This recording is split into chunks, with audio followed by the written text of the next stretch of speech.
कृष्णाय वासुदेवाय।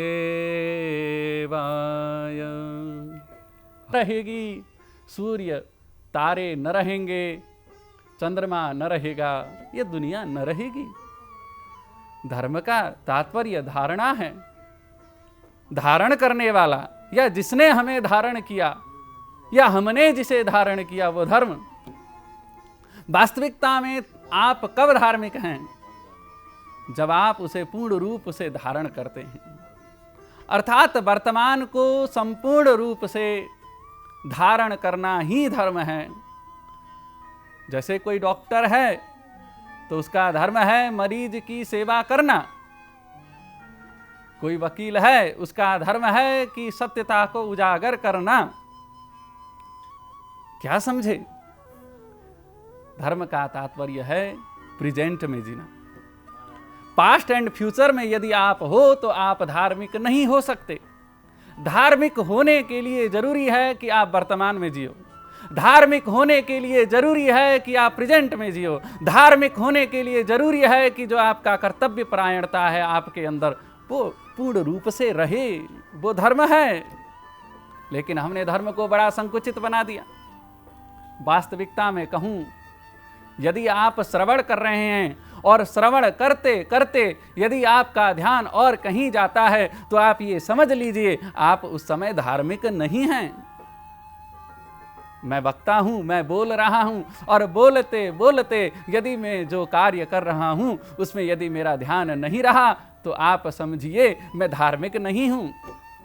अर्थात प्रेजेंट में जीना धर्म है। सबसे पहली बात, एक व्यक्ति के अनेक धर्म हो सकते हैं, लेकिन तुम जहां हो, तुम जैसे हो, तुम जिस स्थिति में हो, तुम जिस परिस्थिति में हो, उस परिस्थिति में पूर्ण रूप से नैतिकता का पालन करते हुए, करुणा अपने हृदय में जगाते हुए उस प्रेजेंट को जीना ही धर्म है।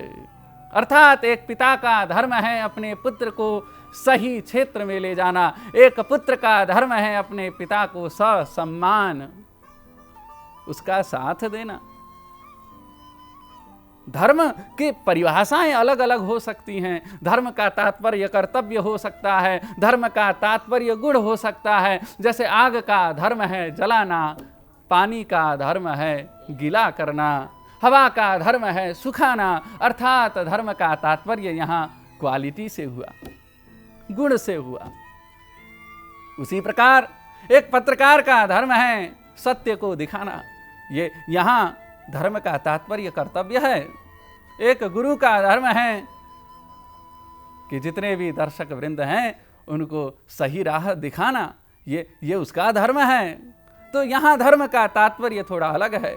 और धर्म, हिंदू धर्म, ईसाई धर्म, जैन धर्म, सिख धर्म, ये अपनी जगह ठीक हैं। लेकिन वास्तविकता में मैं कहूँ तो इतना ही कहूँगा धर्म के विषय में कि धर्म का तात्पर्य है प्रेजेंट में जीना, वर्तमान में जीना। आप किस प्रकार से जी रहे हैं और कितनी नैतिकता के साथ जी रहे हैं, कितने आदर्श के साथ जी रहे हैं, कितने मूल्यवान चरित्रों के साथ जी रहे हैं, ये जीना ही धर्म है और कोई अलग से धर्म नहीं है। धर्म का तात्पर्य उपासना नहीं है। खाली उपासना करना तात्पर्य धर्म नहीं हो सकता। एक बात कहूं, रावण जितना बड़ा उपासक था, क्या राम थे? रावण ने अपने सिर को चढ़ाया है, अपने को चढ़ाया है। रावण ने सिर को चढ़ाया भगवान श्री शिव के सामने, भगवान श्री राम ने नहीं चढ़ाया। दोनों भक्त हैं, दोनों उपासक हैं भगवान शिव के। राम भी उपासक हैं और रावण भी उपासक है। लेकिन क्या आप रावण को धार्मिक कहेंगे? नहीं कह सकते, क्योंकि जो राम के साथ नैतिकता है, जो राम के साथ आदर्श है, वो रावण के पास नहीं है। रावण उपासक हो सकता है। मैं सत्य कहूं तो इस दुनिया में रावण के समान उपासक कोई न हुआ और न होगा। कौन अपना सिर चढ़ा सकता है, लेकिन वो धार्मिक नहीं है। आप जितना भी पूजा करें, आप जितनी भी पाठ करें, आप जितना भी योग जप तप स्वाध्याय निरुध्यासन यम नियम आसन प्राणायाम प्रत्याहार धारणा ध्यान समाधि अपूर्वत्व संभावी संसाधन जप तप होम स्वाध्याय करें, इतना कर लेने भर से आप धार्मिक नहीं कहलाएंगे। खाली पूजा करना धार्मिक नहीं है, खाली पंडित जी को दक्षिणा देना धार्मिक नहीं है, खाली दान करना धर्म नहीं है। धर्म का तात्पर्य जीवन को जीना है। क्या रावण के समान कोई व्यक्ति उपासक हुआ? मैं पुनः कहता हूं, एक और बात, एक और सूत्र आपको बताए देता हूं कि प्रत्येक धार्मिक अवश्य किसी न किसी का उपासक होगा, लेकिन प्रत्येक उपासक जरूरी नहीं कि वो धार्मिक भी हो। उपासक तो बहुत हुए, बहुतेरे उपासक हुए, लेकिन सब धार्मिक नहीं हुए। धार्मिक होना अलग बात है महाराज, और उपासक होना अलग बात है। धर्म के साथ नैतिकता आए, धर्म के साथ करुणा आए, धर्म के साथ सत्य आए, धर्म के साथ थोड़ा भगवान प्रति आस्था आए। धर्म का तात्पर्य वेशभूषा भी नहीं है। कोई कोट पैंट पहनने वाला व्यक्ति धार्मिक हो सकता है, और कोई गेरुआ वस्त्र धारण करने वाला, धोती कुर्ता पहनने वाला व्यक्ति अधार्मिक भी हो सकता है। तो धर्म का तात्पर्य वेशभूषा नहीं है, धर्म का तात्पर्य किसी प्रकार का आडंबर नहीं है।